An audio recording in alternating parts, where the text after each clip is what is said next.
जय श्री कृष्णा। प्रिय मित्रों, हमारे चैनल पर आप सभी दर्शकों का बहुत बहुत स्वागत है। आज की कहानी है किस घोर पाप के कारण भगवान इंद्र की पूजा नहीं होती है।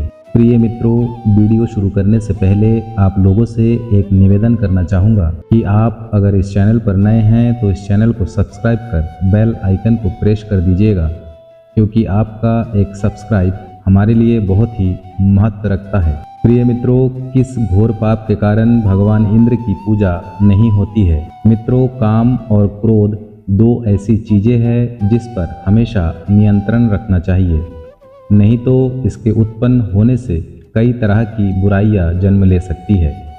और आज मैं आपको काम वासना से जुड़े एक ऐसे प्रसंग के बारे में बताने जा रहा हूँ जिसके कारण देवराज इंद्र को गौतम ऋषि ने क्रोध में आकर श्राप दे दिया था, जिसके बाद इंद्र के शरीर में 1000 योनियां बन गई थी। लेकिन मित्रों, आखिर देवराज इंद्र ने ऐसा क्या कार्य किया था जिससे गौतम ऋषि के क्रोध के कारण समस्त देवतागण का मस्तक लज्जा से नीचे झुक गया था और उसके बाद इंद्रदेव की पूजा कहीं नहीं होती है। चलिए इसके पीछे की वास्तविक कहानी को जानते हैं। मित्रों, आप अगर इस चैनल पर नए हैं तो इस चैनल को सब्सक्राइब कर बेल आइकन को प्रेस कर दीजिएगा, क्योंकि आपका एक सब्सक्राइब हमारे लिए बहुत ही महत्व रखता है। मित्रों, पद्म पुराण में वर्णित एक कथा के अनुसार देवराज इंद्र स्वर्ग में अप्सराओं के बीच रहने के बाद भी हमेशा काम वासना से घिरे रहते थे। एक दिन देवराज इंद्र धरती पर विचरण कर रहे थे। इस दौरान उन्होंने एक सुंदर स्त्री को आश्रम के बाहर दैनिक कार्य करते देखा। दरअसल ये स्त्री गौतम ऋषि की पत्नी देवी अहिल्या थी, जो दिखने में किसी अप्सरा से कम नहीं थी। अहिल्या को देखते ही देवराज इंद्र उस पर मोहित हो गए और वो रोज उसे देखने आश्रम के बाहर आने लगे। कुछ ही दिनों में देवराज इंद्र के मन में अहिल्या के प्रति काम वासना जाग गई और वो उसे किसी भी हाल में पाने के बारे में सोचने लगे।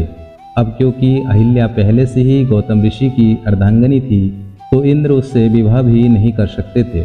ऐसे में उन्होंने अहिल्या को अपना बनाने के लिए एक छल के बारे में सोचा। उन्होंने सुबह गौतम ऋषि का रूप धारण कर अहिल्या के साथ काम क्रिया करने की योजना बनाई, क्योंकि सूर्य उदय होने से पहले ही गौतम ऋषि प्रतिदिन नदी में स्नान करने के लिए जाया करते थे और करीब 2 से 3 घंटे के बाद ही आश्रम लौटते थे।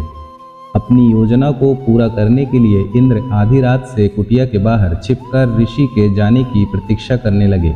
इस दौरान इंद्र की काम इच्छा इतनी हावी हो गई कि उन्हें एक और योजना सूझी। उन्होंने अपनी माया से ऐसा वातावरण बना दिया जिसे देखकर ऐसा प्रतीत हुआ था कि सुबह हो गई। यह देखकर गौतम ऋषि स्नान के लिए नदी की ओर चले गए। गौतम ऋषि के जाने के कुछ समय बाद इंद्र ने गौतम ऋषि का रूप धारण कर कुटिया में प्रवेश किया। उन्होंने अहिल्या से प्रणय निवेदन किया।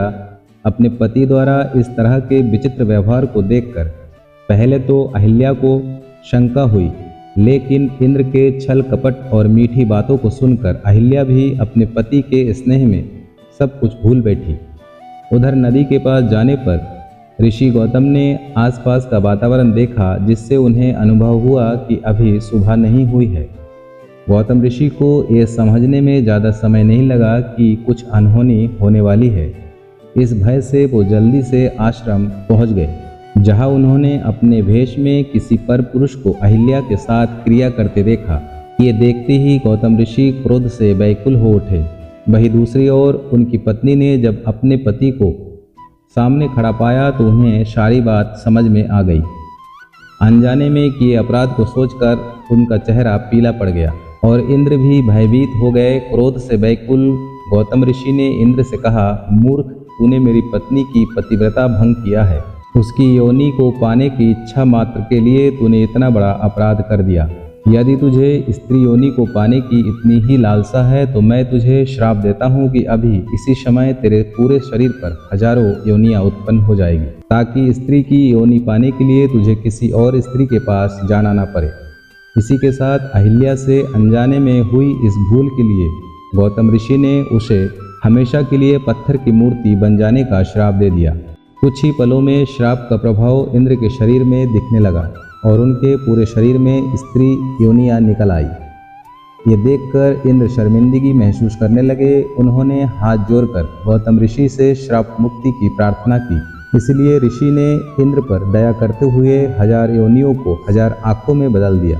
इसलिए ही मित्रों, आपको कई चित्र में इंद्र के शरीर में कई आंखें निकली हुई नजर आती होगी, जो गौतम ऋषि के श्राप का ही परिणाम है।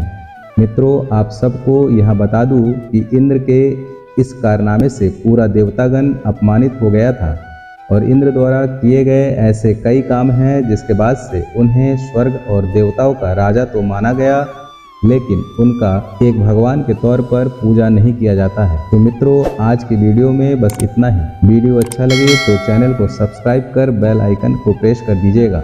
जय श्री कृष्ण।